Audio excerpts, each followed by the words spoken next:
fear ruled and survival was everything. One young girl did the unthinkable. She reached out with kindness and changed the fate of an entire colony. This isn't just a story about monsters, it's a story about understanding, courage, and what happens when we choose compassion over fear. If you're new here, don't forget to subscribe to the channel and show some love with a thumbs up by liking the video. Now let's jump into the story. The early morning mist on Trinaris 4 wrapped around the colony like a warning. Reuben Dawes stood at the edge of the security fence, his hands shoved deep into his jacket pockets, eyes locked on the twisted metal. This was the third time this week. The fence, made of reinforced steel and designed to hold off the wildest things this side of the galaxy, had been torn apart as if it were paper. Deep claw marks were scratched across the bent beams. Whatever had done this wasn't just strong, it was intelligent. Behind him, the soft crunch of boots on gravel signaled Sienna Hayes' arrival. She was head of security, and never one to mince words. She held up her scanner and frowned, her face half hidden by her helmet's visor. "Same pattern as the last two times," she said. It didn't charge through. It knew where to strike. It waited for a gap in the patrol. "This thing is watching us." The colony of New Dawn had only been active for 7 months. It was a small mining operation, 50 families, some engineers, some scientists, all here for the rich crystal veins buried deep under Trinaris 4's red soil. The planet was supposed to be stable, no dangerous wildlife, no hostile weather, just a new start. But that had changed. Reuben looked past the broken fence to the dark forest beyond. The trees there didn't sway like Earth's. They stood still, silent, as if they were listening. He didn't like it. "Did we lose anything last night?" "2 ore haulers," Sienna replied. "And 4 of our livestock, not eaten, just dead. Same as before, neck broken, left where they fell. No signs of feeding or dragging." Dr. Nolan Tritt arrived then, rushing over from the research dome, his coat flapping behind him like a loose flag. His tablet buzzed in his hand. "I found something new," he said, breathless. "Tracks, real ones, follow me." They followed him around the perimeter and into the edge of the woods. The ground was soft here, moist from the morning mist. And there they were, footprints, huge, wide, and deep. Each one was as long as Reuben's arm, with 4 thick toes ending in curved claw marks. He crouched beside one and swallowed hard. "This thing walks upright," Nolan said. "Stride length suggests it's at least 10 feet tall. Weight? I'd say a ton, maybe more." Sienna scanned the trees and pointed. "Claw marks. Up there 8 feet high. Whatever it is, it can reach the top of our power station with ease." Reuben stood slowly. A chill spread across his back. "Something's been stalking us," he said, "studying us." That afternoon, the alien envoy arrived. The shuttle landed with a soft hiss of steam near the landing pad, and out walked Marlik, a tall, silver-skinned figure from the Rethari Alliance. His eyes were jet black, his long robes marked with the symbols of diplomacy and science. He bowed slightly and approached Reuben, hands folded. "We received your call," Marlik said in his soft musical voice. "Your message said there have been predator sightings." Reuben led him to the broken fence. He watched Marlik's expression change as he examined the damage and the tracks. For a moment, the usually calm envoy seemed shaken. "This is not good," Marlik said. "These signs, they match an old record. A species called the Grellan. Very little is known about them. Just stories, really." "Stories?" Sienna crossed her arms. "What kind of stories?" "Stories of destruction," Marlik answered. "Of colonies abandoned, of settlers vanishing without a trace. The Grellan don't just hunt. They choose their prey. They observe. They learn." Reuben clenched his fists. "Is there a way to stop it?" "No one ever has," Marlik said. "When a Grellan appears, it means your colony is part of its territory now. And it will not stop until it believes the threat your people is gone. That night, security was doubled. Lights were set up along the perimeter. Everyone was on edge. Even the children were kept inside, their usual games replaced with whispered worries. But the fear wasn't loud, it was quiet. The kind that crept into dreams and stayed behind the eyes, even in daylight. Nova, Ruben's 9-year-old daughter, watched from the window of their housing unit. She didn't feel scared like the others, she felt curious. All the grown-ups saw danger, but she couldn't stop wondering, why would something so dangerous just watch and walk away? Why not finish the job? Why leave the animals untouched? She slipped a small notebook into her bag, the one where she kept her sketches and questions. Something told her this wasn't a monster. It was something else. Something alone, watching. Far beyond the light of the colony, deep in the trees where shadows never moved, something waited. Yellow eyes blinked once, twice, then closed again. The creature hadn't come to kill. Not yet. It was trying to decide if this place, these people, were the same as all the others. But tonight, something felt different. The jungle on Trinaris 4 didn't sound like any forest Nova Dawes had ever imagined. It didn't sing with birds or hum with insects. It breathed, slowly, quietly, like something alive, something watching. The trees were tall and twisted, their bark dark like charcoal and their leaves glowing faint blue. Ruben had warned his daughter to never go near the forest alone. But now, here she was, standing in it, breathing its air, staring into shadows. Deeper than anything back at the colony. She hadn't meant to get lost, it just happened. The transport had broken down halfway to the outer storage pods. Ruben was fixing the engine, muttering under his breath while Nova wandered a little further than she should have. She saw strange flowers blooming under rocks and odd creatures slipping through ferns. Then, like a switch flipping, the trail was gone. Her father's voice was gone, and only the green silence remained. She called for him twice. Nothing, not even an echo. Nova kept walking, trying to retrace her steps, clutching her little emergency pack. It had a first aid kit, some snacks, and a radio that only gave static now. Her legs were beginning to ache when she heard it, a low, broken sound. Like someone or something groaning in pain. Her heart raced. It could be anything. A predator. A dying animal. But something in the sound pulled at her. It wasn't angry. It was hurting. Carefully she followed the noise, moving past vines and strange moss-covered roots. Then she saw it, half covered by a fallen tree. A creature larger than any animal she'd ever seen was lying on its side. Its body was covered in dark green scales, streaked with patches of dried blood. One leg was pinned beneath the trunk, and deep gashes ran across its sides. Its breathing was slow but ragged, and one golden eye flicked open when she stepped into view. Nova froze. It was the Grelin, the same terrifying creature her father and the others feared. The one that had torn apart their fences and scared even. The alien diplomat. She had expected it to roar, to lunge, to lash out. But it didn't. It just watched her. Minutes passed in silence. Then Nova took a step forward. "Are you stuck?" she asked softly, her voice trembling. The Grelin didn't move, didn't growl, didn't bare its teeth. Nova opened her emergency pack and took out the water bottle. She unscrewed the cap and placed it gently near the creature's head. It sniffed, then slowly drank. She sat beside it, careful not to touch it yet.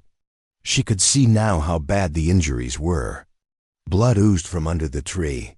The creature's breathing was shaky. Nova remembered the first aid class Dr. Tritt had given the colony's kids last month.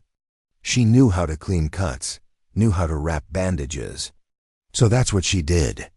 Her hands trembled as she used wipes to clean one of the wounds. She kept talking as she worked, not knowing if the creature understood, but needing to say something. "Name is Nova," she whispered. "My dad says you're dangerous.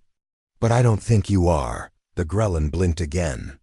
Its gaze had softened. Nova studied the tree trapping its leg. She couldn't lift it on her own. But there was a long branch nearby. Using it as a lever, she jammed one end under the trunk and pushed with all her strength. It didn't move at first. She pushed harder, her feet slipped. She gritted her teeth and yelled as the tree finally shifted just enough. The grelin pulled its leg free with a pained grunt and rolled onto its belly.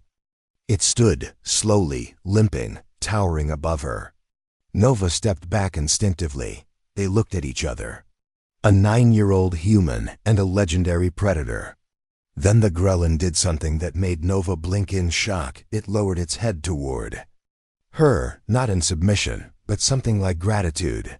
A low, almost humming sound came from deep in its chest. Nova smiled. "You're welcome."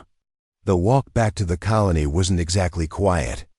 The forest still whispered and shifted, but now there were 2 figures moving through it. Nova led the way, still clutching her backpack, occasionally glancing over her shoulder to make sure the grelin was still there. And it was silent, watchful. Limping but steady. Ruben and the search team had been looking for hours. When one of them spotted Nova through the trees, there was shouting, relief, panic. Then everyone froze. Behind her, in full view, stood the creature. Guns were raised instantly. Commands were shouted. Sienna pushed to the front, her rifle aimed directly at the grelin's chest. "Don't!" Nova cried, stepping in front of it. "He's hurt. I helped him." "He's not going to attack." The creature didn't growl, didn't move, just stood behind Nova like a silent guardian. Dr. Tritt arrived with the second team, his tablet already. Recording. This can't be right," he murmured. "It shouldn't behave like this. It shouldn't follow a human child." But it did. It had chosen to. Reuben moved closer, his face pale. "Nova, come here," slowly. She turned and glanced up at the grelin, then back at her father. "He won't hurt anyone. He just didn't want to be alone." The colony stood frozen, unsure what to believe. But the grelin, who would later be known as Gresh, simply sat down beside Nova, his massive head lowering to the ground, golden eyes never leaving hers. And in that moment, no one could deny it, something had changed. Asterisk in the days that followed. Nova's return, the colony on Trinaris IV changed in ways no one expected. The grelin, now called Gresh, was no longer a shadow in the forest, no longer a threat lurking in the dark. He stayed near the outer edge of the colony, resting under the shade of a metal canopy that used to store fuel barrels. Nova visited him every day, and to everyone's disbelief, Gresh waited for her like a loyal pet might wait for its best friend. He never growled, never showed his claws.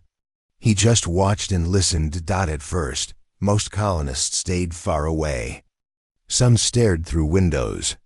Others whispered about the danger. Cale Murrow, one of the maintenance team leads, was the loudest critic. "It's a trick," he warned anyone who'd listen. "That thing is waiting for the right moment to turn on us."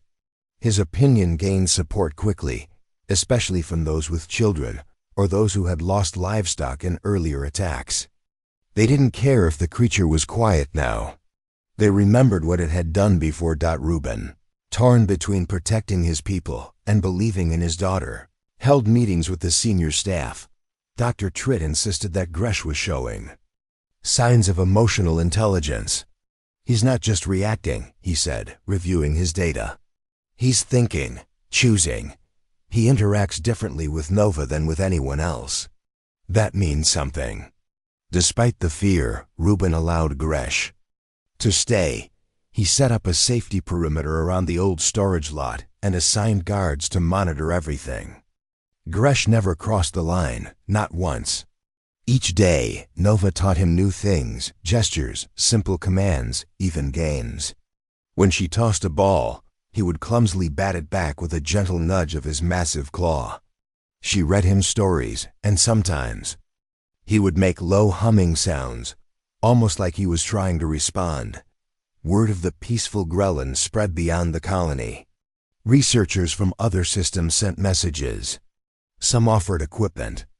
Others demanded the creature be studied or removed. Reuben ignored most of it. What mattered was what he saw with his own eyes. Gresh, who had once terrified them, now protected them. A few colonists started to notice too. One night, a storm swept through the area and threatened to collapse one of the greenhouse structures.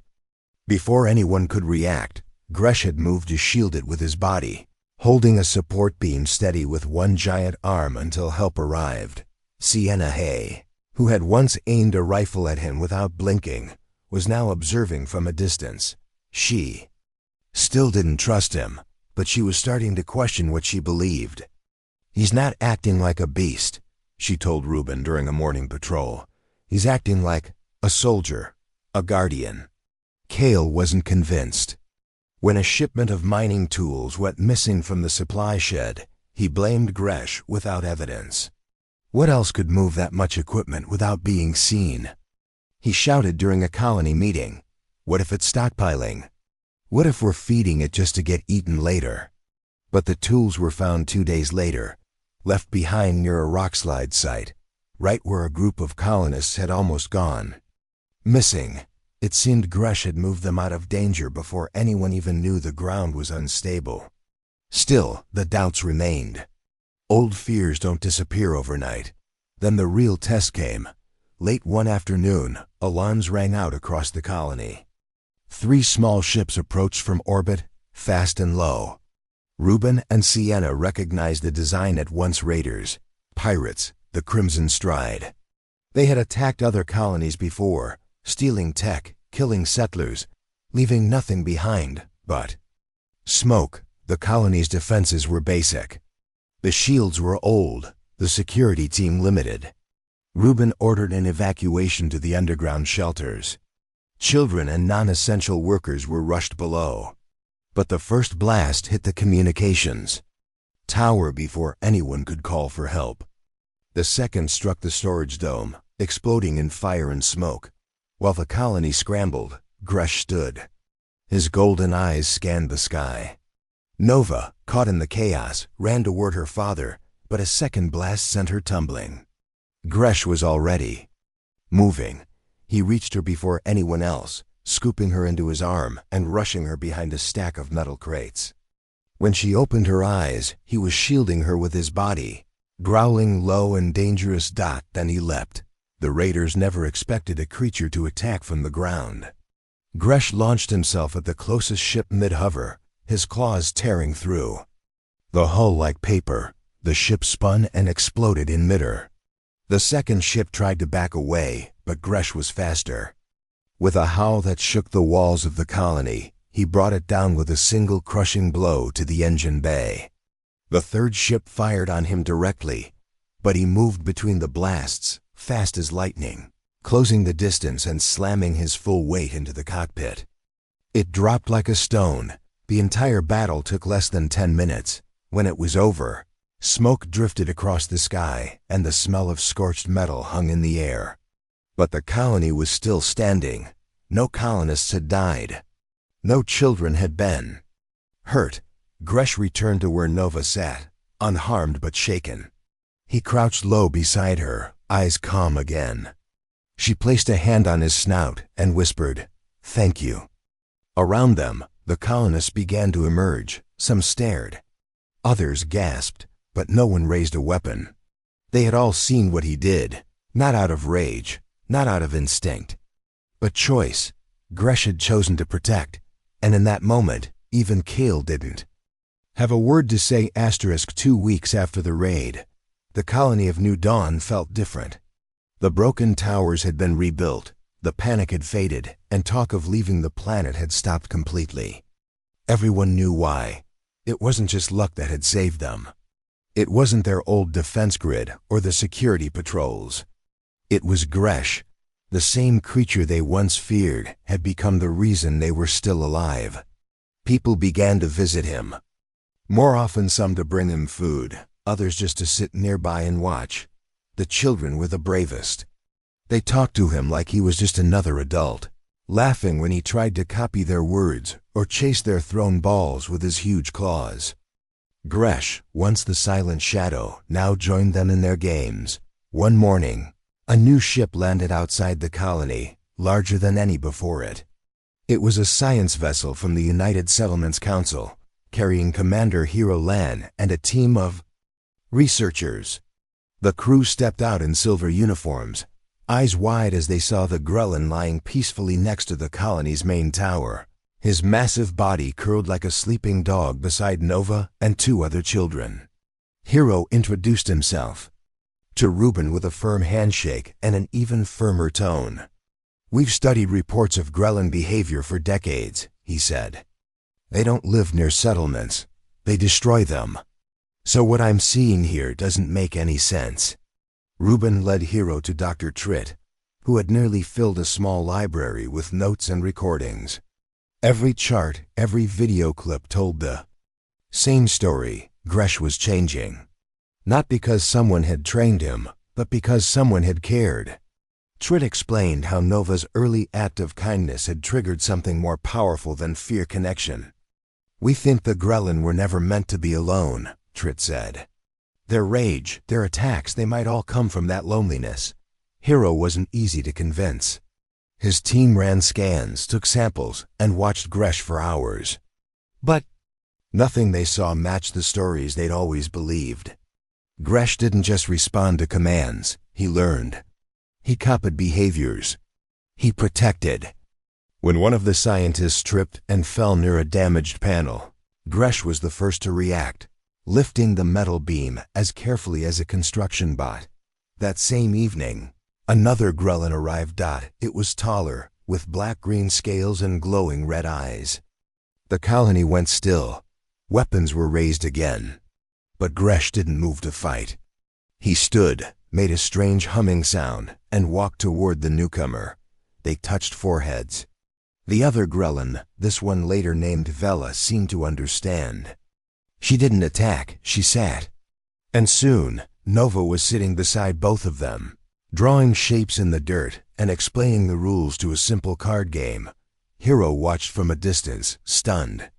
"We never thought these creatures had emotions," he said. "We never gave them a reason to show us." More researchers arrived in the following weeks. Gresh began assisting with construction, carrying heavy beams, fixing fences, even helping plant crops. Vela learned fast and soon joined in. Colonists who had once avoided them now asked questions, started conversations, and even shared meals nearby. The children taught the creatures how to play catch. Nova created hand signs to communicate. Slowly, the colony transformed. Fear faded, replaced by trust. The council called it a miracle. Nova just called it being kind. One afternoon, Ruben received a call from the council's high command. Other colonies were in danger. Similar creatures were appearing near outposts. Across the sector, panic was growing. No one knew what to do. But they had heard about New Dawn, about Nova, about the Grelin that didn't kill. They want to use Nova's approach as a model. Ruben told his daughter as they watched the sunset. "They're calling it the Pact of Kindness." Nova looked up from her sketchbook. "Does that mean other people will stop shooting first?" Ruben smiled. "Hopefully. It means they'll try." Nova agreed to record a message. Standing beside Gresh and Vela, she faced the camera and spoke simply. "These creatures aren't monsters. They're lonely. They're scared. But if you show them care, real care, they might surprise you. Just like Gresh did for me." Her video spread like wildfire across the galaxy.